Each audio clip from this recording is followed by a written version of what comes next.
Hello, good evening. You're watching us from our headquarters in Kanifing, and this is Assignment. First, our latest headlines. President Adama Barrow launches a 3-day retreat of cabinet ministers and the United Nations officials. A complete exhibition of the Gambia's gastronomic delights tops the highlight of culinary expositions in the 4th edition of the Food and Beverage Festival. The Soninka Literacy Society moves to standardize the writing of different Sarahule dialects. Ethiopia embarks on a massive project to export electricity to Somaliland and South Sudan. Plus, along Lake Victoria, a revolution is underway as young people from 3 East African countries interconnected by the troubled water course explore new livelihoods amid a contentious row. Well, these and other stories coming ahead in the next half an hour, or better still 45 minutes. I am your presenter, Fatou Janembai, and this is Assignment.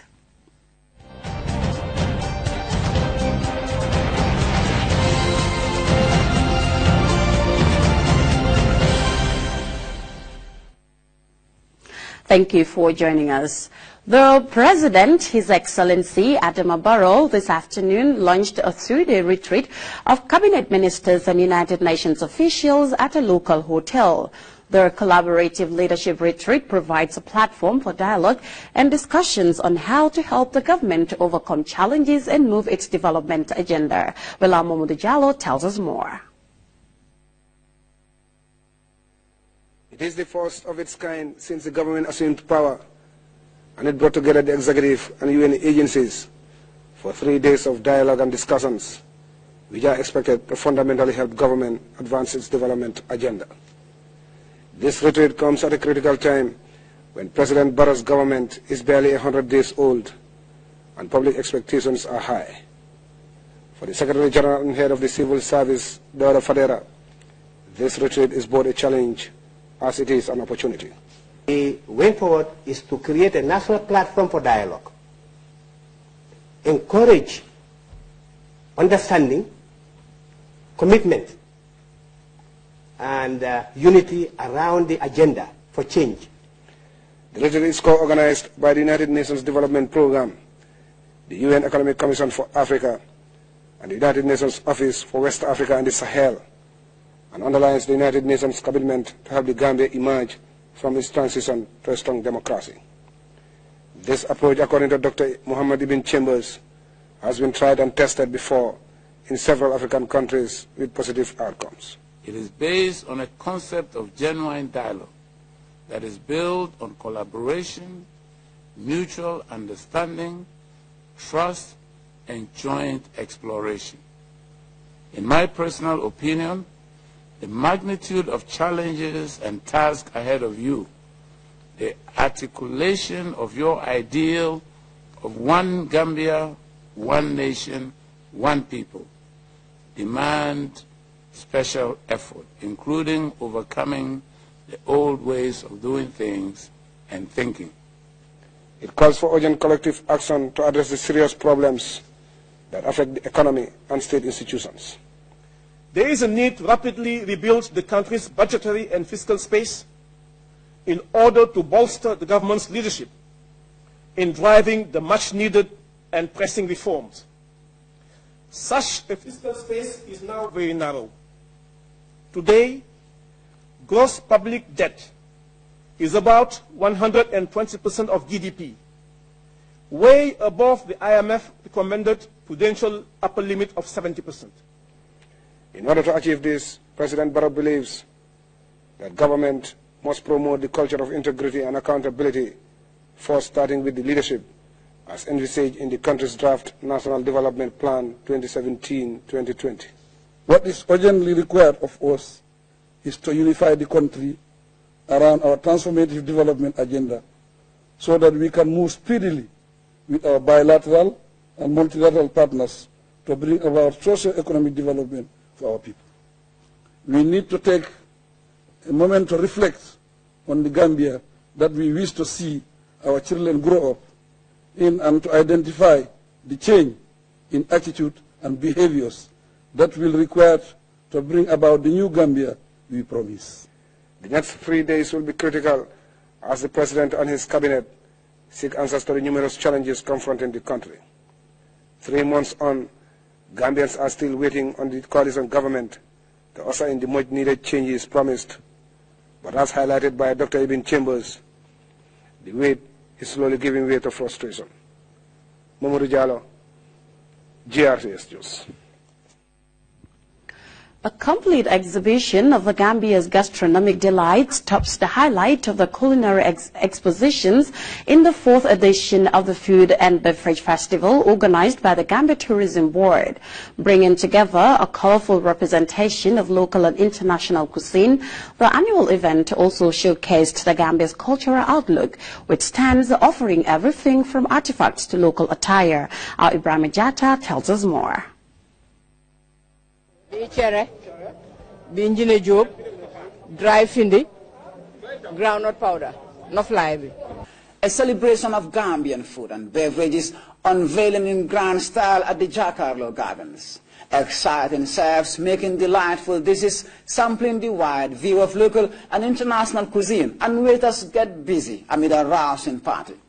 Music, fanfare, and great food conveyed a dazzling crowd in the 4th edition of the Food and Beverage Festival, putting homegrown food products on a solid footing that seeks to promote the country's array of appetizing dishes and drinks. Whenever we are promoting Destination Gambia, it's one thing to market it, but also it's another thing to have the products develop.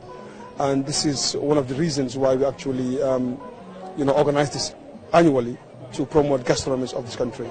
And you can see the setup is actually fantastic. Gambians are here enjoying the different gastronomies we have for this country.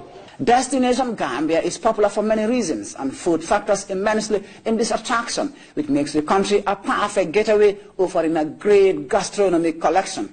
People that visit this country do realize that Gambia is one of the few countries where you have local dishes that compete far better than international dishes. And we have encouraged most of our hotels, most of the restaurants and bars that operate within the tourism industry to serve Gambian locally produced food. And this festival, what it does is to manifest exactly that in the Gambia, it's not only sun, and sea, it is also culture. Food is part of our culture. Food and beverage is an exclusive niche that tourism officials intend to put at the fore of endeavors raising the country's profile. Human resources is a foundation of the industry, and the human resource is provided by the GTHI. So GTHI is the heart of the industry.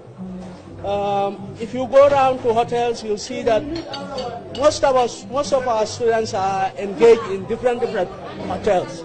That's a top chef with decades of experience guiding students from the GTHI as they prepare to join the hospitality industry. Elsewhere in the exciting festival, an array of local vegetable products is in display. Yeah, it's really nice. Really just taking a look around. A friend invited us to come here, and so now we're here. The assortment here includes everything from processed food and fruits, whose production is being taken to novel heights. Gambia doesn't know, has never tasted, has never heard of. And the cashew cake, by that manner, is something very new in Gambia. Most people have never heard of cashew cake. Cashew is good business, and that's according to Dr. Bilal Robinson.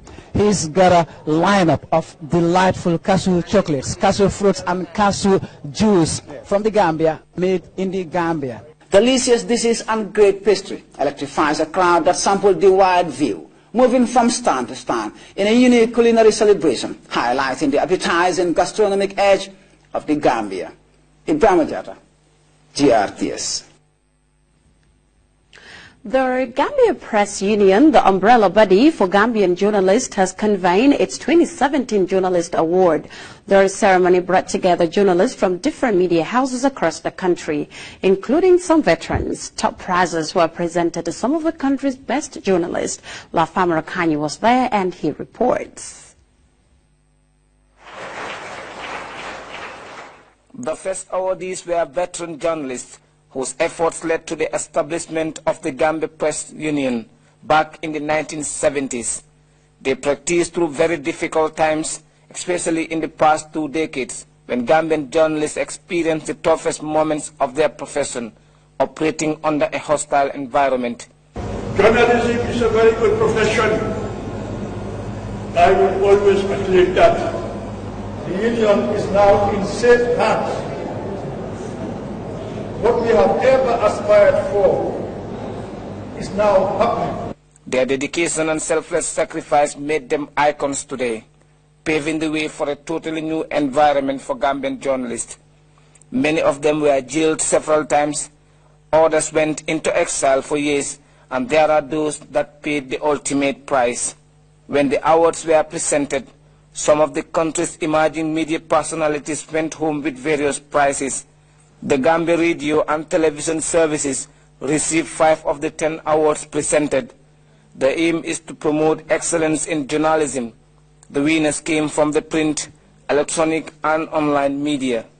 For the winners, this was a stepping stone in their pursuit of excellence in the profession. I am very much excited. You can see it on my face. Out of the lot, I was able to win this award. It was a very tight contest, and then of course I happened to be the winner. For me, it couldn't have come at a better time, since I've been faced with a lot of challenges, and trying to make sure that I put myself together to get working harder when it comes to the field. I don't have to say I, it has to be we, because without the cameraman who shot these beautiful images, without the video editors, without you, the reporters helping, it's a collection of people who actually team up together to make this thing complete and successful. The competition featured different specialized areas, from politics, sports, human rights and agriculture, among others. We are living in an environment where the role of the press is very much underplayed. So this is an opportunity to show the public that these young men and women, or maybe men and women that you've been seeing knocking on your doors every time, are very important players in society. So it is very important. With the country's media fraternity enjoying a new lease of life, members of the media are hopeful of playing their role in the development of the country without any undue interference and control by the state. Reporting for GRTS News, I am Famarakani. Well, congratulations to the awardees. A seminar on how to standardize writing in the different Sarahula dialects was recently held in Canifing. The program was organized by the Association of Soninka Literacy Society. Aissatou Jatta reports. The event, hosted by the Gambia, is a biannual international conference meant to promote the Sarahula language in the Gambia. The association has links in Mauritania, Mali, Senegal and Guinea. We are here to meet to standardize Soninka language, how we can standardize. Everybody can write the same way, and we can teach it as a language, as a national language. The Gambia will have the Soninka Academy. We hope that this meeting will be continuous in the future. What we can add also is to call everybody, all Soninka people, to be together for Soninka orthographic writing, publishing books, and to learn Soninka language in all the classes, from basic school to the university, as is done in Mali. The association aims to improve the capacity of its members and native speakers of Soninka in the country. As Sarahules, we understand, according to UNESCO, their report, they say in 50 years we'll have 50 languages or 50 dialects that will disappear. So we don't want the Sarahula language to be part of those languages that will disappear.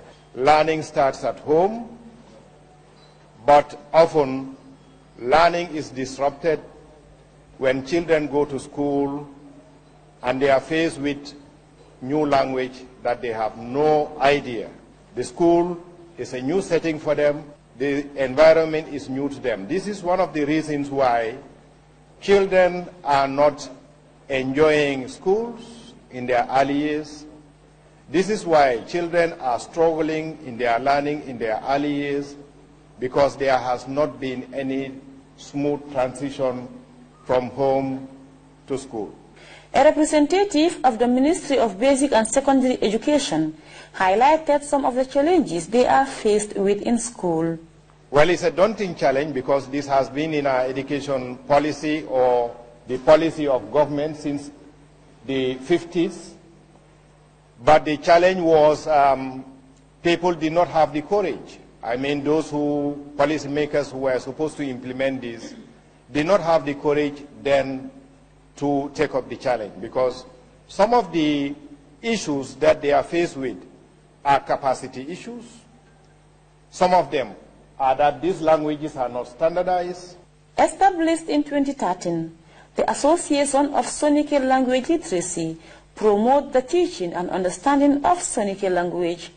Reporting for GRTS News, I am Aissatou Diatta.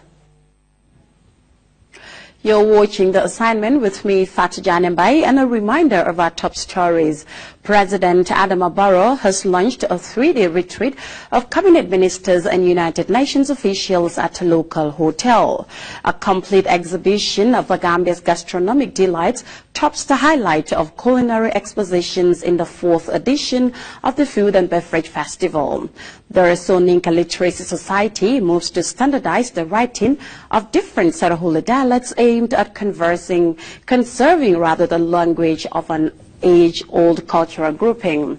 Ethiopia embarked on a massive project to export electricity to Somaliland and South Sudan. And along the Lake Victoria, a revolution is underway as young people from 3 East African countries interconnected by the troubled water course explore new livelihoods amid a contentious row. Depleting ocean reserves and the constant exploit of fisheries has raised concerns over an impending threat on global fish resources. To counter this, a British investor, Brian Steer, has established an eco-fishing village that claims to offer the opportunity for unlimited fishing at home. Away from the sea, Ibrahim Jatta has more in this report.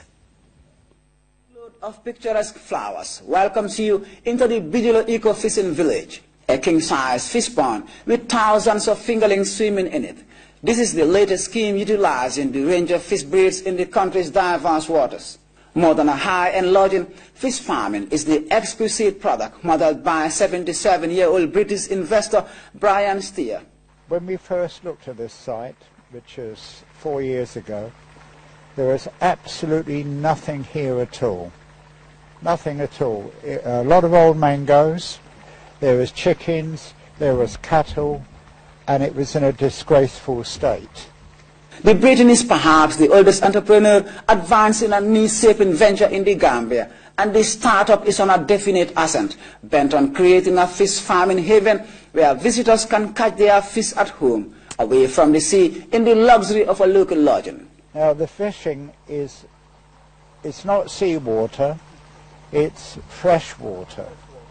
So therefore we had to get our supplies of fish right up almost to the source of the River Gambia, and we've had to truck them all down. So this is it. Now there's a breeding program, and the carp are breeding, and also the tilapia are breeding, and also the catfish. So people, these are the species that people can catch. Everything here is fashioned and made to suit the taste of the eco-enthusiast and holiday maker searching for an idyllic local experience. Dainty-looking huts, characterizing the traditional outlook of the country, complete the picture of the deliberate local scenery adorned by several fish ponds waiting to be explored. It's more than a lodging for holiday makers. The eco-fishing village in the heart of Bijilo is a fish farming haven with the largest fish pond in the Gambia. The Ecolodge offers a unique product that visitors to this place will find highly enchanting. In the corner, a colorful aquarium exhibits the variety of fish stocks being raised at the eco-fishing village. The aquarium is also a research area where fish breeds are being studied to identify resilient and hybrid breeds. Pali Sar has been supervising work at the eco-fishing village since its initiation 4 years ago. The experienced hotelier is also a full-time fish farmer who has successfully created a local mixture of fish feed that is now processed and packaged at the center.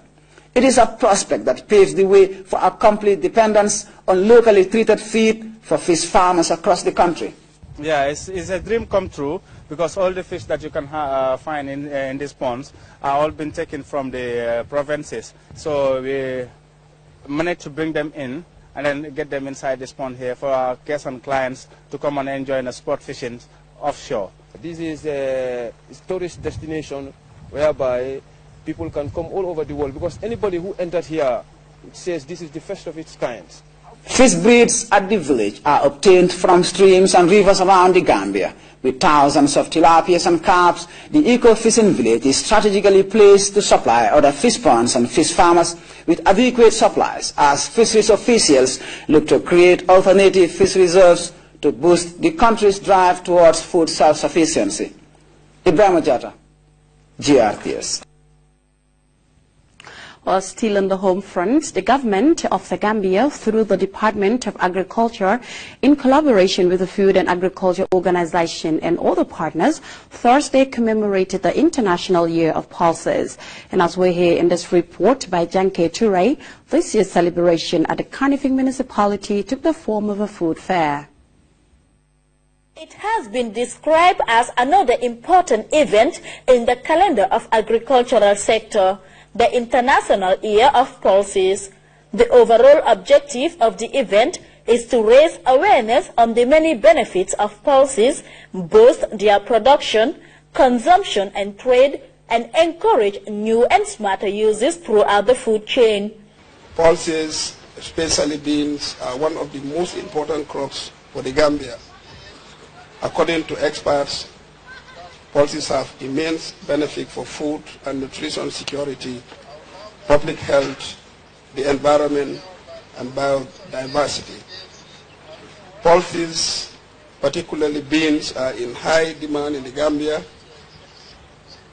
and it is part of the diet of most people within this municipality. Officials say the International Year of Pulses came into being when the UN General Assembly at its 68th session declared 2016 as International Year of Pulses. The Food and Agriculture Organization was nominated to facilitate the implementation of the year in collaboration with its partners.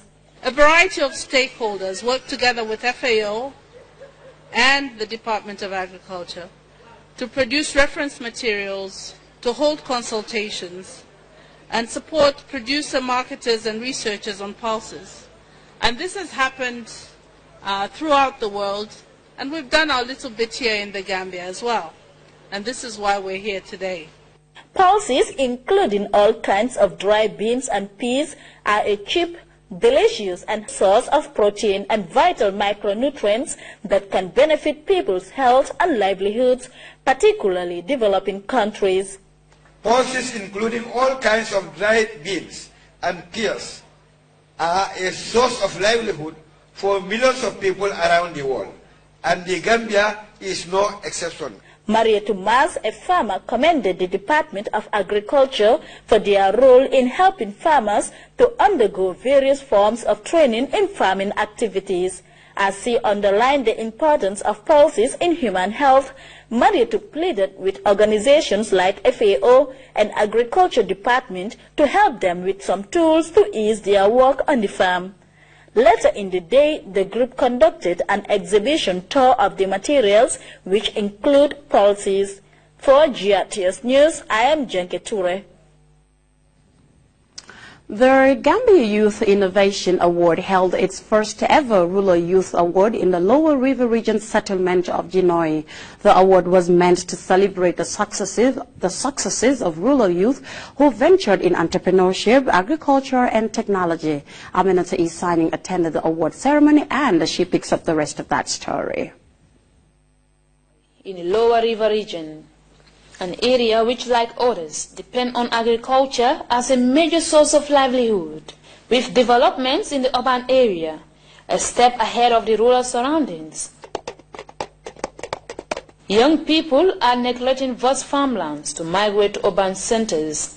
Youth in this part of the Gambia, who ignored the rural-urban drift, are venturing knee-deep into farming to earn income, as well as create job opportunities. Their sacrifice has not gone unnoticed, as the Gambian Youth Innovation Network, GIN, moves to reward their hard work and dedication in the first Rural Youth Award. The Rural Youth Award is banked on the theme, We need young people in the rural areas.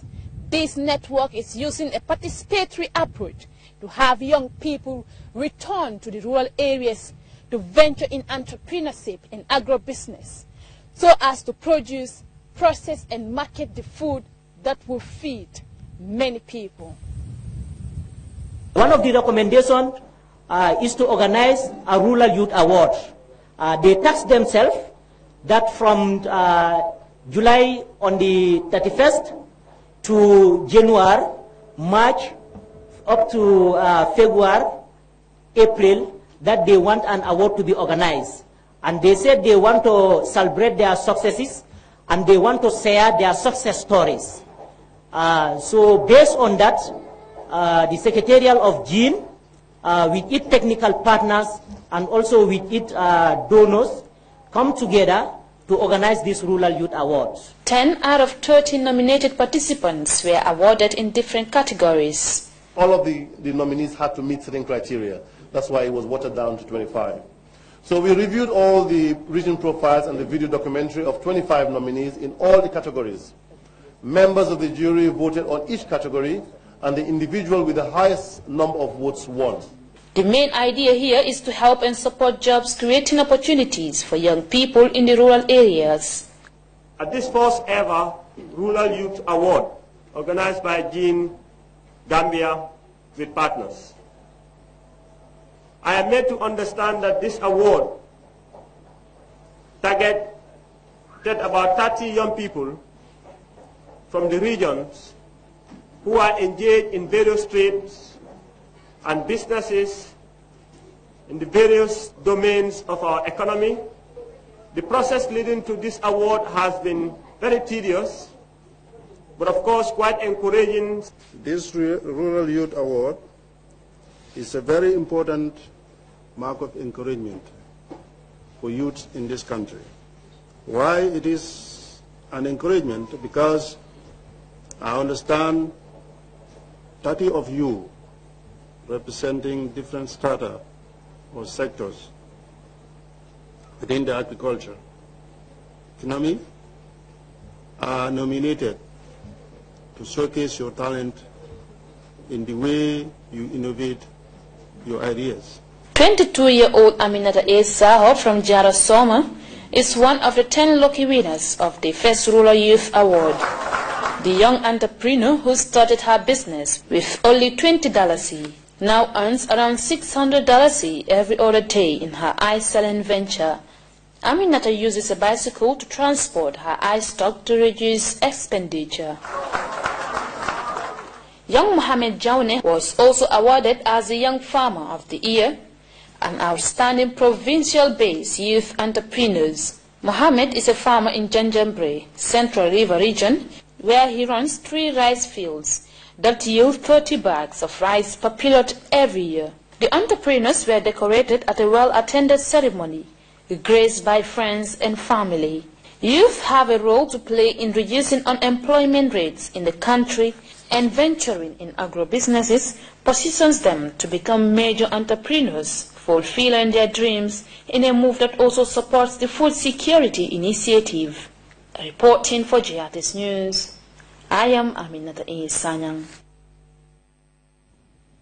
Well, over now to a press release. The Ministry of Environment, in consultation with stakeholders, informs the general public that the timber re-export trade that was suspended a couple of months ago will be temporarily reopened for a period of 10 weeks with effect from 15th May to evacuate timber logs that got stranded in the country at the time of the closure. A statement from the Ministry of Environment urges all affected and concerned businesses to apply for either wood re-export permit or movement permit. All applications should be addressed to the Ministry of the Environment, Gaipa House, 48 Caraba Avenue, not later than Friday, 12th May at 4:00 p.m. The general public is reminded that the move is meant only to evacuate the stranded timber logs within the country and not meant for any new stock. Thus, anyone caught bringing new logs into the country during this period will face the full force of the law and may have their logs confiscated, the release concludes. The recently elected president of the Gambia Technical Training Institute, Elizabeth Kinte Gomez, has promised better relations between students and the management of GTTI for improved training and learning. Aisa Tujata tells us more. Hereby affirm that I will faithfully and diligently serve the students of the Gambia Technical Training Institute. That I will faithfully and diligently serve the students of the Gambia Technical Training Institute. Elizabeth Kinta Gomez, a fourth-year student studying engineering, is the newly elected president of the Gambia Technical Training Institute's Students' Union. Grateful to fellow students for the trust, Kinta promised to work with the school authority to improve teaching and learning outcomes in the school. Kinta said GTTI, being the leading technical institute, is aware of its importance in building technicians needed for the sustainable socio-economic growth of the nation, as technology remains the engine of growth in the modern world. In our quest to sensitize society on the need for technical education, we hope to start up radio talk shows, expand outreach to senior secondary schools, and organize an educational fair to showcase GTTI. Elizabeth Kinta also said they will endeavor to meet other developmental aspirations of the general student body. As your leaders, we plan to work with all stakeholders to improve our institute's environment and image, strengthen the union's participation in the development of the institute, develop our leadership skills with leadership training programs for the executive members and the class representatives. Guest speaker for the occasion was Elizabeth Johnson of Gamsel. Lead by example was her advice to Kinta and her team. Being the student union executive, you have taken a huge step of your career, and that you will be measured by. Being the executive body, as I said earlier, is not being a celebrity, but by taking leadership in maximizing the efforts of others towards the achievement of a common goal. You should therefore arm yourselves with the most important tool to forge your path ahead. Edward Mansell, the Deputy Director of GTTI, graced the occasion. As the new executive member, I would want to welcome you for your assumption of the mantle of leadership of this noble institution. You have assumed office, but your #1 priority is your education. Take your education seriously. And make sure you take the students' issues with you. The handing over and inaugural ceremony also witnessed the certification of members of the outgoing executive for the selfless services to the school during their 2-year tenure. Reporting for GRTS News, I am Aisa Tujata.